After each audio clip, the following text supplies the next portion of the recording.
अस्सलाम वालेकुम dear students. Previous lesson में हमने माइक्रोसॉफ्ट वर्ड में cut, copy, paste, format painter, clipboard इनके ऊपर डिस्कस किया था। आज के इस लेसन में हम फाइल के ऊपर काम करेंगे, फाइल मेन्यू के ऊपर काम करेंगे। तो स्टूडेंट्स, फाइल मेन्यू बहुत इंपॉर्टेंट मेन्यू है।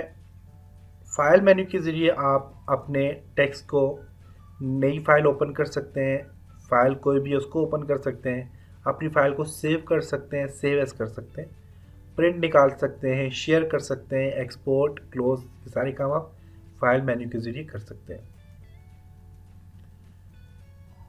तो मैंने यहाँ पे टेक्स्ट लिखा हुआ है और टेक्स्ट मेरे पास डॉक्यूमेंट 1 के नाम से।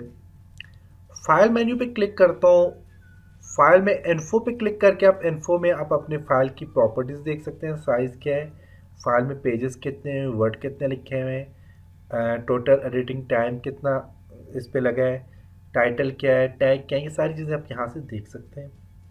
अपनी फाइल को प्रोटेक्ट करना चाहें तो आप यहाँ से अपनी फाइल को प्रोटेक्ट कर सकते हैं। हम प्रोटेक्शन के टूल्स के ऊपर बाद में डिस्कस करेंगे। न्यू पे क्लिक करेंगे। न्यू में आपके पास कुछ फाइल के ब्लैंक डॉक्यूमेंट्स भी आप यहाँ से ले सकते हैं, जो कि हमने फर्स्ट लेसन में ब्लैंक डॉक्यूमेंट्स लिया था। इसके अलावा आप यहाँ पे देखें तो डिफरेंट किस्म के टेम्पलेट्स आपके पास पड़े हुए हैं। आप यहाँ से किसी भी टेम्पलेट्स पे क्लिक करेंगे तो आपके पास वो टेम्पलेट्स आ जाएगा सामने। ये टेम्पलेट्स आपके पास आपके कोई भी डॉक्यूमेंट्स अगर आप चाहते हो उसका फर्स्ट कवर पेज जो है वो कुछ इस तरह होना चाहिए, तो बने बनाए यहाँ पे टेम्पलेट्स हैं। आप उस टेम्पलेट्स को सिलेक्ट करके आपने क्रिएट पे क्लिक करना है, तो आपके टेम्पलेट्स डाउनलोड होते हैं। डाउनलोड होने के बाद आपके सामने डिस्प्ले होते हैं। तो आप देखिए डाउनलोड साइज़ भी यहाँ पे लिखा हुआ है। तो आप क्लिक करेंगे, मैं यहाँ पे इसी पे क्लिक करता हूँ, सिर्फ क्रिएट पे क्लिक करता हूँ, तो ये टेम्पलेट्स मेरा डाउनलोड हो रहा है और डाउनलोड होने के बाद सामने मेरे पास डिस्प्ले करेगा। आप इस टेम्पलेट्स में एडिटिंग कर सकते हैं। अब मेरे पास ये टेम्पलेट सामने देखिए आ गया। इसमें एडिटिंग करनी है तो यहाँ पे डेट आप लिखना चाहें तो डेट लिख सकते हैं। आप यहाँ पे मैं for example event title here मैं यहाँ पे लिखता हूँ तैमूर, तैमूर परवेज़ लिखता हूँ, तैमूर परवेज़ आ जाएगा। इसी तरह आपने यहाँ पे जो जो चीज़ें लिखनी है आप ऐड करना चाहते हो तो आप यहाँ से ऐड कर सकते हैं। जो भी लिखना चाहे लिख सकते हैं, लोगो यहाँ पे लगाना चाहे लगा सकते हैं। तो ये आपके पास यहाँ पे देखें एक टेम्पलेट्स आ जाते हैं। टेम्पलेट्स के बाद आप यहाँ पे न्यू पे क्लिक करें। आप यहाँ से कोई भी टेम्पलेट्स ले सकते हैं। आप टेम्पलेट्स यहाँ पे सर्च कर सकते हैं, बिजनेस से रिलेटेड ले सकते हैं, पर्सनल ले सकते हैं, इंडस्ट्री से रिलेटेड ले सकते हैं। आपने कोई भी टेम्पलेट्स लें तो आप यहाँ से टेम्पलेट्स ले सकते हैं। टेम्पलेट्स के बाद है ओपन। ओपन में भी आपके पास देखिए कुछ कैटेगरीज है यहाँ पे। रिसेंट में अभी जो जो आपने काम किया उसको ओपन करना चाहिए, आप यहाँ से ओपन कर सकते हैं। फेसबुक अबाउट फॉर एग्जाम्पल मैं इस पर क्लिक करता हूँ तो ये मेरे पास ओपन हो जाएगा। वन ड्राइव, वन ड्राइव जो होता है आपके पास ऑनलाइन स्टोरेज के लिए यूज़ किया जाता है, या फिर क्लाउड स्टोरेज जिसको कहा जाता है। आप चाहते हैं आपका डेटा हमेशा सेव रहे तो आप वन ड्राइव का अकाउंट बना लें। हम वन ड्राइव का अकाउंट कैसे बनाते हैं और उस पर कैसे अपने डॉक्यूमेंट्स को सेव रखते हैं इसके ऊपर हम बाद में काम करेंगे। इसके अलावा दिस पीसी पे क्लिक करें। दिस पीसी में आपने कहाँ पे डाउनलोड किए हैं, डाउनलोड में आप कहीं पड़े में आप वहाँ से ओपन करना चाह रहे हैं आप ओपन कर सकते हैं। दिस प्लेस में जहाँ कहीं आप ओपन करना चाहें ओपन कर सकते हैं, या ब्राउज पे क्लिक करके तो आप डायरेक्ट जहाँ से भी आप चाहें तो आप अपने डॉक्यूमेंट्स को ओपन कर सकते हैं। जहाँ कहीं पड़ा हुआ है आप सेलेक्ट करके ओपन पे क्लिक करेंगे, आपका डॉक्यूमेंट सामने ओपन हो जाएगा। हमेशा याद रखिएगा कि माइक्रोसॉफ्ट वर्ड की फ़ाइल सिर्फ और सिर्फ माइक्रोसॉफ्ट वर्ड में ही ओपन होगी। आप किसी और फाइल को माइक्रोसॉफ्ट वर्ड में ओपन नहीं कर सकते। जैसे कि मैं ब्राउज पे क्लिक करता हूँ, मेरे पास यहाँ पे काफ़ी सारी फाइल्स होंगी जो डिस्प्ले नहीं हो रही। मैं यहाँ पे क्लिक करता हूँ, वर्चुअल अकेडमी पे क्लिक करता हूँ। अब यहाँ पे देखें वर्चुअल अकेडमी में क्लिक करता हूँ तो ये ऑफिस की फ़ाइल है, तो ये मेरे पास यहाँ पे डिस्प्ले ओपन हो जाएगी। इसके अलावा कोई फ़ाइल ओपन नहीं होती। तो माइक्रोसॉफ्ट वर्ड की जो फ़ाइल होती है उसकी एक्सटेंशन .doc होती है, डॉक्यूमेंट्स। तो वो वाली फ़ाइल आपके पास ओपन होगी, इसके अलावा कोई और फाइल आप ओपन नहीं कर सकते। ओपन पे क्लिक करता हूँ तो यहाँ से आप कोई भी फाइल ब्राउज करके ओपन कर सकते हैं जहाँ कहीं भी फाइल पड़ी हुई है। ओपन के बाद सेव। सेव का फंक्शन ये होता है कि मेरे पास ये वाली फाइल देखें सेव की हुई है वर्चुअल अकेडमी के नाम से। मैं इसमें कोई भी एडिटिंग करूँगा, मैं कुछ भी लिखूँगा यहाँ पे, मैं यहाँ पे लिखता हूँ फॉर एग्जांपल मैं फुल स्टॉप दे देता हूँ या कुछ भी मैं लिखता हूँ, लिखने के बाद मैं फाइल में जाके मैं इसको सेव पे क्लिक करूँगा तो मेरे पास फाइल सेव हो गई है। अब मेरी फाइल का नाम से नहीं पूछा कि कौन सी फाइल नाम से सेव करना चाह रहे हैं, लोकेशन नहीं पूछी कहाँ पे सेव करना चाह रहे हैं। तो फाइल जब सेव आप करते हो तो सेव का फंक्शन ये होता है कि जब भी आप कोई फाइल सेव करते हो तो सेव फाइल जो होती है वो सिर्फ एक नाम से ही सेव होती है, जो उसे आप फर्स्ट टाइम नाम देते हो। मैं इसको क्लोज करता हूँ यहाँ से, मैं इसको भी क्लोज करता हूँ, डोंट सेव नो। तो मैंने यहाँ पे डॉक्यूमेंट्स, यहाँ पे मैंने कुछ लिखा था टेक्स्ट, तो ये डॉक्यूमेंट 1 के नाम से मैं इसको सेव करना चाह रहा हूँ क्योंकि सेव नहीं हुई अभी तक। तो मैं इस पर सेव पे क्लिक करता हूँ। अब देखिए मुझसे लोकेशन पूछ रहा है कहाँ पे, मैं सेव पे क्लिक करता हूँ, मुझसे लोकेशन पूछ रहा है कहाँ पे सेव करना है, तो मैं इस पीसी पे क्लिक करूँगा जहाँ पे आपने सेव करनी है। आप अपनी फाइल को वन ड्राइव में भी सेव कर सकते हैं, इस पीसी में भी सेव कर सकते हैं, आपने कोई और लोकेशन देनी है वहाँ पे भी सेव कर सकते हैं, या फिर आप चाहते हैं कि आपकी फ़ाइल आप खुद ब्राउज़ करके जहाँ पे सेव करना चाहें आप सेव कर सकते हैं।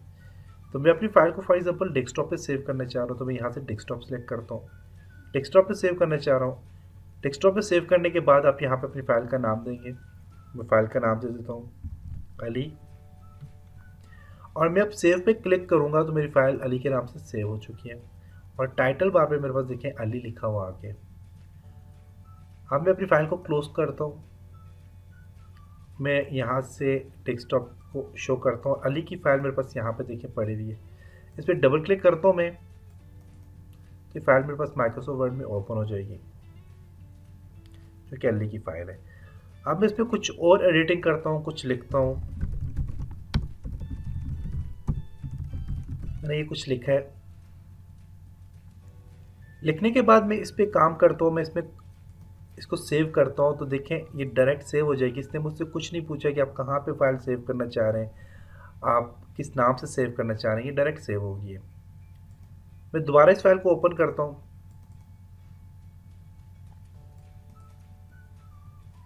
तो मेरी फाइल ओपन हो चुकी है और इसमें जो कुछ मैंने लिखा था वो भी लिखा हुआ आपको नज़र आ रहा है, यहाँ पे वो लिखा हुआ है। लेकिन इसने मुझसे नहीं पूछा कि आपने कहाँ पे इस फाइल को सेव करना है। तो आप एक फ़ाइल को काफ़ी सारे नाम से सेव करना चाहते हैं या फिर आप चाहते हैं किसी और लोकेशन में सेव करना चाहते हैं, तो उसके लिए आप सेव एज़ का फंक्शन यूज़ करते हैं। सेव एज़ पे क्लिक करेंगे आप। सेव एज़ पे क्लिक करने के बाद आपको यहाँ पे देखें पूछ रहा है आपने फ़ाइल कहाँ सेव करनी है, आप अपनी लोकेशन को सिलेक्ट करें। जहाँ पे सेव करनी है सेव कर सकते हैं और अपना नाम भी चेंज कर सकते हैं। मैं डेस्कटॉप पे इसी फाइल को सेव करता हूँ और अली हामिद के नाम से सेव करता हूँ।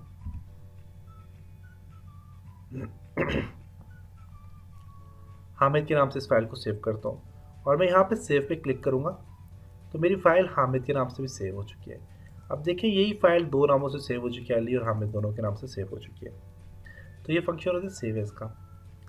तो स्टूडेंट्स सेव और सेव एज़ में सिर्फ और सिर्फ यही फ़र्क होता है कि सेव फाइल जो होती है वो सिर्फ और सिर्फ एक नाम से ही सेव होती है। आप किसी और नाम से उसको सेव करना चाहो फाइल को तो वो सेव नहीं होगी, वो हमेशा एक ही नाम से सेव रहेगी जो कि आप फर्स्ट टाइम आप जब सेव करोगे। सेव एज़ का फंक्शन होता है कि एक फ़ाइल को आप काफ़ी सारी बार सेव करना चाहो या आप डिफरेंट किस्म के नाम से सेव करना चाहो, डिफरेंट लोकेशन पे सेव करना चाहो, तो उसके लिए आप सेव एज़ का फंक्शन यूज़ कर सकते हो। सेव एज़ में एक और काम है, सेव एज़ में दिस पीसी पे मैं क्लिक करता हूँ, मैं अपनी फ़ाइल को जहाँ पे सेव करना चाह रहा हूँ